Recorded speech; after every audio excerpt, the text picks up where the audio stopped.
جو کافر ہیں ان کے لیے دنیا کی زندگی خوشنما کر دی گئی ہے اور وہ مومنوں سے تمسخر کرتی ہیں، لیکن جو پرہیزگار ہیں وہ قیامت کے دن ان سے اوپر ہوں گے، اور اللہ جس کو چاہتا ہے بے حساب رزق دیتا ہے۔ زین للذین کفروا الحیات الدنیا، اصل کانٹے کی بات اب یہاں آئی ہے، اور یہ خاص طور پر میں نے پچھلے 2-3 جمعوں میں یہ جو جس کو میں کہتا ہوں کہ دجالیت، coming events cast their shadows before, وہ دجال اکبر جو ہے اس سے پہلے یہ دجالیت کے سائے جو آ چکے ہیں، ان دجالیت کے سائے ان کا جو کیا ہے اصل لب لباب کیا ہے کہ حیات دنیاوی مزین سے مزین تر ہوتی جا رہی ہے، ٹھاٹ باٹ عیش، اسکائی اسکریپرز، 102 بلڈنگ کی عمارت کھڑی ہو، منزلہ 102 منزلہ عمارت، آدمی کی جو ٹوپی گرتی ہے اس کو دیکھتے ہوئے اگر اس کے نیچے کھڑے ہو کر، اور کاروں کی ریل پھیل، اور جو کچھ وہاں پہ چمک دمک جو ہے نظر کو خیرہ کرتی ہے، چمک تہذیب حاضر کی۔ تو جیسے جیسے یہ سائنس سے ٹیکنالوجی بڑھی ہے، اس نے اس دنیا کی زندگی کو خوب اور مزین کر دیا، اور مزین کر دیا، اور مزین کر دیا، تاکہ سب کے سب اسی کے مرید، اسی کے طالب، اسی کے عاشق بن جائیں، اور دنیا ہی ان کا مطلوب و مقصود بن کر رہ جائے، اس سے آگے کی کوئی سوچ ہی نہ رہے۔ زین للذین کفروا الحیات الدنیا، مزین کر دی گئی ہے کافروں کے لیے دنیا کی زندگی، وَيَسْخَرُونَ مِنَ الَّذِينَ آمَنُوا، اور مذاق اڑاتے ہیں یہ اہل ایمان کا۔ یہاں بھی پیچھے دیکھیے وہی منافقوں کے کردار، وہ ہنسا کرتے تھے، چنانچہ سورہ بقرہ کے دوسرے رکوع میں بھی ہے، جب ان سے کہا جاتا تھا وَإِذَا قِيلَ لَهُمْ آمِنُوا كَمَا آمَنَ النَّاسُ قَالُوا أَنُؤْمِنُ كَمَا آمَنَ السُّفَهَاءُ، جب ان سے کہا جاتا بھائی اللہ کے بندو تم بھی ایمان لاؤ جیسے دوسرے لوگ ایمان لائے، وہ تو ایمان کے لیے اپنا سب کچھ تن من دھن دینے کے لیے ہر وقت تیار ہے، یہ تمہیں کیا ہو جاتا ہے؟ تو وہ کہتے تھے کہ کیا ہم ایسے ایمان لائیں جیسے کہ بے وقوف لوگ ایمان لائیں؟ یہ تو بے وقوف ہے، سفہاء ہے، انہیں اپنے خیر کی فکر نہیں، اپنے شر کا خوف نہیں، اپنے مفادات کا کوئی خیال نہیں، اپنے مستقبل کا، اپنے کیریئر کا کوئی خیال نہیں، اپنی اولاد کی مستقبل کی فکر نہیں، کچھ نہیں۔ یہ تو معلوم ہوتا ہے کہ فینیٹکس ہیں، دیوانے ہیں، پاگل ہو گئے، مجنون ہو گئے،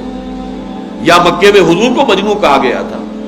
یا یہ ہے کہ اب یہ صحابہ کرام جو تھے یہ مجنون تھے، پاگل تھے، فینیٹکس تھے،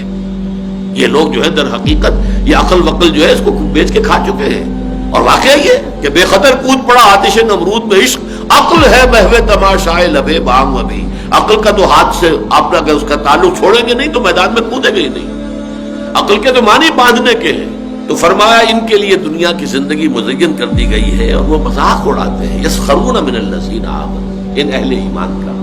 جیسے کہ صدقہ ایک لے کر آئے تھے صحابی رات بھر، جب حضور نے غزوہ تبوک کے موقع پر جب کہا کہ اب بڑا کڑا وقت آ گیا ہے اور بڑا ایک لشکر لے کے جانا ہے، اس کے لیے ساز و سامان چاہیے، سواریاں چاہیے، رسد چاہیے، اب جو کچھ دے سکتے ہو دو اللہ کے راستے میں۔ تو ایک بیچارے صحابی تھے انصاری، ان کے پاس کچھ نہیں تھا، جیسے کہ ایک ڈیلی دہاڑی دار مزدور، بس جو دن بھر کام کیا تو اپنے بال بچوں کے لیے کچھ چیز فراہم ہو گئی۔ اب انہوں نے بھی سنا کہ حضور نے کہا ہے خرچ کرو اللہ کے راستے میں، ساری رات محنت کی، ایک باغ میں جو ہے وہ پانی کھینچ کھینچ کر کنویں سے، اور وہ باغ کو سیراب کرتے رہے۔